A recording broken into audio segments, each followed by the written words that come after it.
أعوذ بالله من الشيطان الرجيم.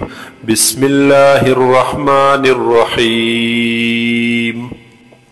وإذ قال الله يا عيسى ابن مريم، او یاد کہا وقت ویل اللہ تعالی اے عیسیٰ ابن مریم علیہ السلام، أأنت قلت للناس، آیاتا ویلی دی خلقتا، اتخذونی و امی الہین، چه ونسی مالرا او مور زمالرا الہین پا خدای سرا، من دون اللہ علا ود اللہ نا.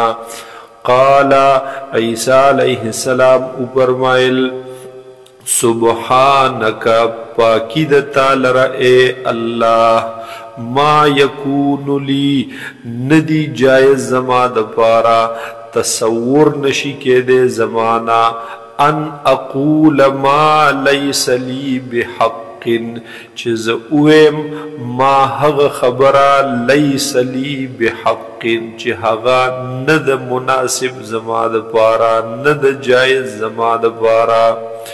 ان کنت قلته کجرت ویلی ما داسے، فقد علمته نو یقینا تا علم دے اے اللہ داسی خبری.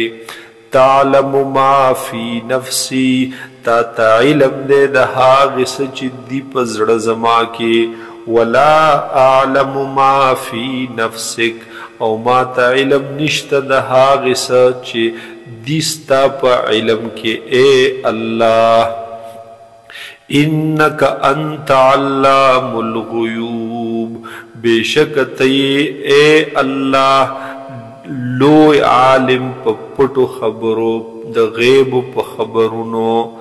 ما قلت لهم ما ندی ویلی دویتا، الا ما مگر حاغس میں ورت ویلی، امرتنی بیہی چتا حکم کڑے دے ما تپ حغی سرا وغ خبر داوا.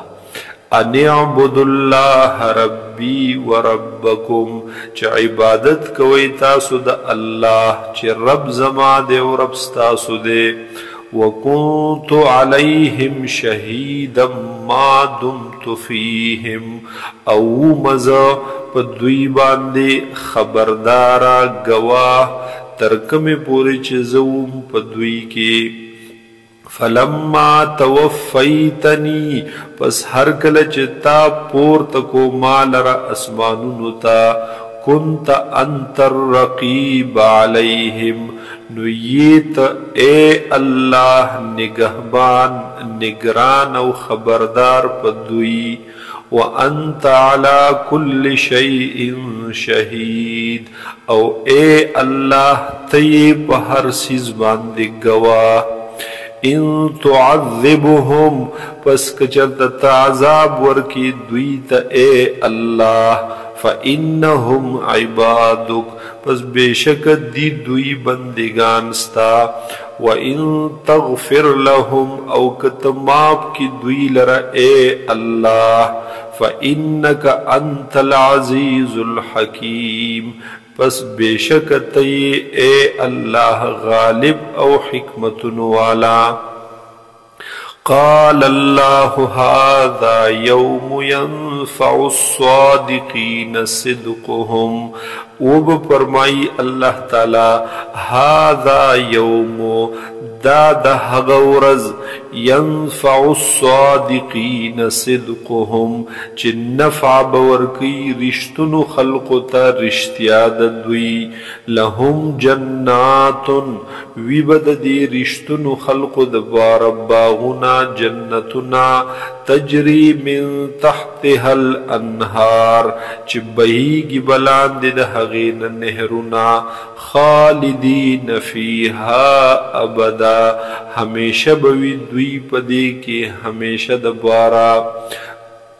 رضی اللہ عنہم راضی دے اللہ تعالی دوینا، ورضو عنہ او دوی برزاوی دا اللہ نا. ذالک الفوز العظیم، ددا کامیابی لویا. لله ملک السماوات والارض خاص الله لرد بادشاہی د اسمانونو د زمکه وما فیهن او د هغه سچ پدی کی دی وهو على كل شيء قدیر او دے اللہ تعالی په هر چیز باندې قادر قدرت لرونکے